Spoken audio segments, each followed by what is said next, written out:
Welcome you into Week 9 of the Ken Sparks Show. I'm the voice of the Eagles Adam Cavalier alongside Carson-Newman head football coach Ken Sparks. And a tough one for Carson-Newman on the road. The 16th ranked Eagles lose 37-3 to the number 22 Lenoir-Rhyne Bears. Ken, tough one for a lot of reasons, but we'll start statistically. Lowest rushing total, 90 yards in your history as coach here at Mossy Creek. What happened? Was it something LR was doing, or was this primarily an internal Carson-Newman issue?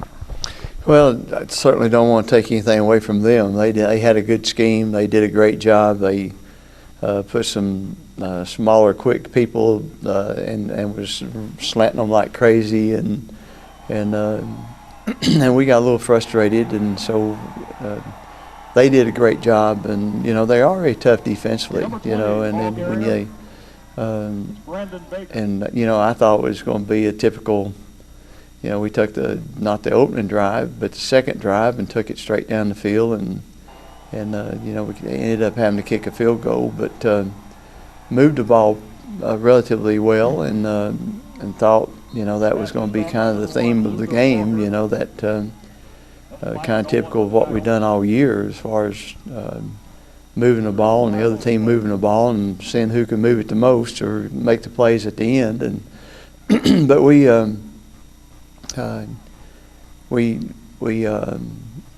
weren't getting the calls that we needed to get.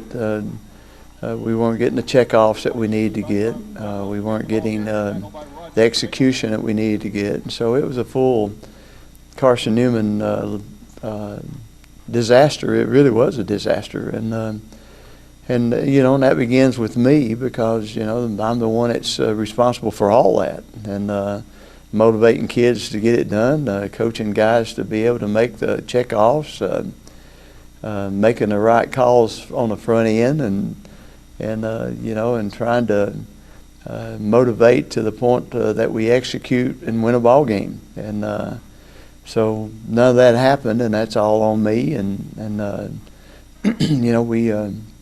we just laid a big egg. We didn't get it done. What lessons do you impart from something like this? Well, the lesson for me personally is that I'm not connecting with these kids like I want to, and I'm not selling selling why we do what we do as well as I need to, and that's the most important thing. Not selling them about my personal philosophy or my way of doing things, but the Lord's way of doing things, and the way that honors Him. And and I hope that I'm underneath that too. That I'm only interested in honoring the Lord with what we do here. And so I'm feeling a pretty deep failure right now, because not sure that that it's happening from the main thing to these other things like blocking and tackling, because the main thing is the key, and that's our hearts, in the Lord's hands, and that's the secret to it. And so it's a good evaluation time, and good to ask some questions, and not make it something that it's not, but not ignore what it is, and try to learn from it.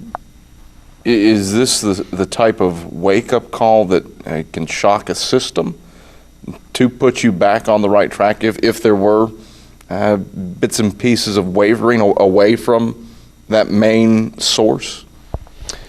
Well, that's certainly the goal. The goal is to learn from it. Everything that happens in our life, I hope that we learn from it, good or bad. And it's probably easier to learn from the bad than it is from the good, unfortunately, for us old humans. But I hope that it is a growing time for us, and I hope that the Lord is honored in it, and I hope that somehow or another we can go back and restate the things that we've tried to state from the beginning about, seek first the kingdom of God and His righteousness, and all these other things will fall in place. And that's a goal in itself, and that's the only goal that really matters. But it's just a football game. But it's a reflection the way we played Saturday and the way we think a whole lot. And I don't mean to overdo it, because we had some guys playing their hearts out, and we had some guys that really played well. And then we had some guys that didn't play well, like Coach Sparks. He didn't play well, and so we've got to regroup. Ken, we'll break down the first half. That's when we get back after this on the Ken Sparks Show. Back on the Ken Sparks Show as Carson-Newman falls on the road to number 22 Lenoir-Rhyne, 37-3. Ken, a first half that looked to be started off well in your favor. You get a 3-and-out to stop LR on their first drive, and then take your second possession down for a field goal. What changed around, I suppose, between the first and second quarter when LR got a short field off of a fumble? Was that what started the downward spiral and a short field to take it in from 9 yards away? Well, there's no question that the fumble on our end of the field certainly hurt, and especially when we had a receiver. If he'd had another second to get the ball out of his hand, we had a receiver running absolutely wide open. And but again, that's part of the game. You got to execute. You got to get it done, and then you got to bounce back from being behind. I thought from that point on, though, it seemed like it was a little bit of a downhill slide after that. And this team has been an up and down team all year, and so I don't know. I don't know what thought processes changed or what biorhythms got involved in that time, or psychological impulses got in there. But we certainly kind of we fought, until probably they scored right before right before halftime, and that it was a ball game up until that time. Still was a ball game. All we got to do is score 3 times, and I told defense at halftime we need one out of you. We need one score out of you, and offense will get 2, and we'll win this ball game. And but I'm not sure we ever got a turnover on them, and so we did not. And they had it on the ground 3 or 4 times, and we never did get a turnover. And then kicking game again was negated, and might have even got beat in the kicking game. When you got offense, defense, kicking game, you've got to win 2 of those 3 to assure yourself of a good victory. And we probably lost all 3, and that may be the first time in 103 years around here that we've lost all 3, but we probably did. We take a look at the first half highlights. Carson-Newman trails at the break to Lenoir-Rhyne 21-3. Miles under center in the bare bone. Takes the snap, he'll run it right, pitch it right to Duncan, and Duncan bolted down in the backfield by Jonathan Seitz. Leveled up at the 34-yard line, actually a gain of 2. Right hash. Walker and Eubanks are the wide receivers. Walker's out wide to the left. Thomas under center, split backfield. Eagles throw, left side, complete. Walker has first down yardage inside the 30, works his way across the 25 and out of bounds. Left sideline at the 23. O'Neal Blake wrenched him out of bounds, and a flag on the play. Could we get 15 more here? Duncan strides back and to his left. Snaps down. Duncan's kick is a line drive. That squigbles through the uprights and banks off of a car set up in front of the scoreboard. 7:08 left in the first quarter. It's 3-0 Eagles after Duncan's 23-yard field goal, and we return after this on the Eagles Sports Network. Do better than a 3-and-out last time. Whitaker is the fullback, a wing back in each direction. That's Duncan and Spears. Spears takes the handoff on a counter right side. Spears bolted down by Emmanuel Orange. Back at the 31-yard line. Shot out of a cannon from his cornerback spot. Emmanuel Orange makes a fantastic play there. That's why he's on the field there, Cav. Excellent recognition of the play. 3rd and goal from the 4 for Freeman. He's under center with Whitaker as a fullback. Takes the snap, looking to pass. Pumps right, now runs left. Freeman, nobody will touch him. He's into the end zone. Touchdown, Lenoir-Rhyne. Miles Freeman pumped right, then faked out the defense, ran left field. Douglas, the left back. Thomas takes the snap. He'll try to sneak it. Stood up. Now the pile pushed forward. Thomas still on his feet. Thomas churning. Holy cow, he's still moving. 35 up to the 40 and 41. DeAndre Thomas, the little engine that could. How on earth do you get 13 yards out of that? Joe Anderson finally brought him to the turf. Good grief. That was incredible. First and goal from the 4 for LR. Freeman takes the snap, fakes the dive, rushes right. Freeman hurdles the goal line, gets into the end zone. Touchdown Bears. 8:13 left in the second quarter, and LR has Carson-Newman down 13-3. This is the largest deficit that the Eagles have faced this season. Freeman's under center in the bone, takes the snap, runs left, pitches Patrick. Patrick to the goal line. Patrick spurts in. Touchdown Bears as the clock expires in the first half. LR 20, Carson-Newman 3, with a PAT coming up. Those are the first half highlights as Carson-Newman trails Lenoir-Rhyne 21-3 at the break. And Ken, probably the backbreaker in that bunch, Lenoir-Rhyne's 4-minute, 47-second drive to score before the half and to get the football back to start the second half. Well, that was huge, and of course it was fourth down, and they scored on a fourth down play, and and I probably, I don't know, I probably didn't get involved in that as much as I should have. As far as we probably should have sent every man that we had, corners, everybody, and just dared them to throw it. And I think we did go inside pretty good, but we didn't go outside to bring pressure from the outside. And they ran the option and pitched it, and I think we might have had somebody miss a tackle. We were in a position probably to make the play. But again, hats off to Lenoir-Rhyne. They did a good job and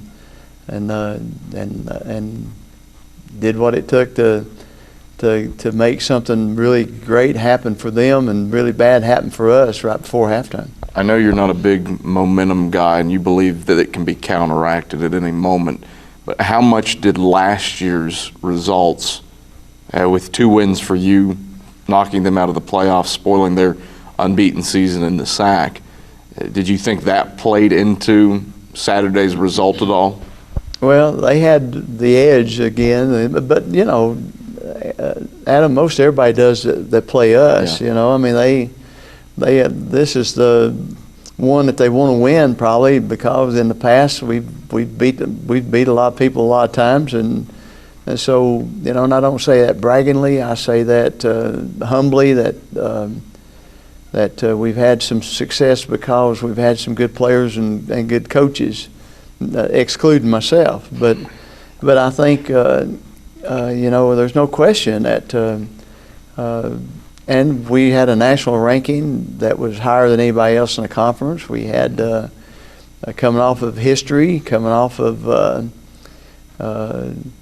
some other issues that gave them an edge and probably didn't help us any with some issues that we're dealing with. And so it was a good psychological place to time and place to overcome stinking thinking, and I'm not sure that we did. And there's not anything wrong with stinking thinking. There's something wrong when it dominates your life. Mm-hmm. And I guess there is something wrong with it, but as long as it's nipped, like old Barney Fight, nip it, baby, nip it, and then I think then you got a chance to grow from it and rally from it. But I'm not sure how much of a growing team we are right now, and that's my fault. And we got to, again, figure that out. So. We'll break down the second half when we come back after this on the Ken Sparks Show. Back on the Ken Sparks Show as Carson-Newman falls to Lenoir-Rhyne 37-3. I'm Adam Cavalier alongside Carson-Newman head football coach Ken Sparks. Ken, you and I were talking about it during the break, but this is a team that has had its fair share of shakeups, bruises, injuries. you don't want to make excuses because of that, but certainly it's a known quantity when you've got Jonathan Seitz with a bionic right arm out there at middle linebacker and hand playing with some serious injuries. No question, and and Jamar Neal's played all year that way, and all the people who didn't play that would be playing if they weren't hurt, and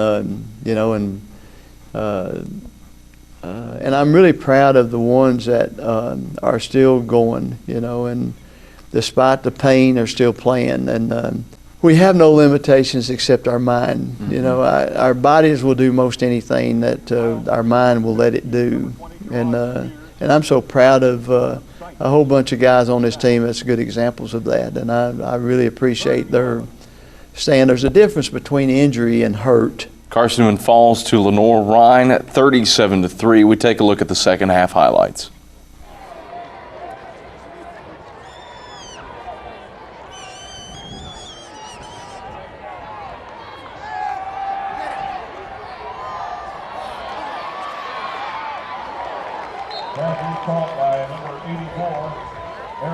Jones takes the snap, gives Boston right side. Boston with a hole.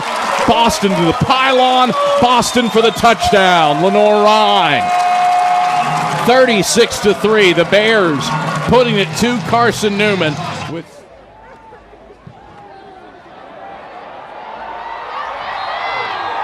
Newman's kick is. This season, Carson-Newman has seen the cornerback duo of Ian Jacob and Dante Thomas develop into a pair of complete players. Defensive back coach Aaron Hutzel said that the tandem has had to do things that other corners in the country haven't, as they play against the run and the pass. Well, I think both of those guys have really just been the most consistent on the outside. Both come with a good work ethic each and every day. And just when it comes down to it, I think they just kind of give us the most production right now. Both have come a long way from the start of the season, really from the start of camp, coming all the way through the season. They've done a great job. Dante Thomas liked the hard-nosed physical style of football that the Eagles play.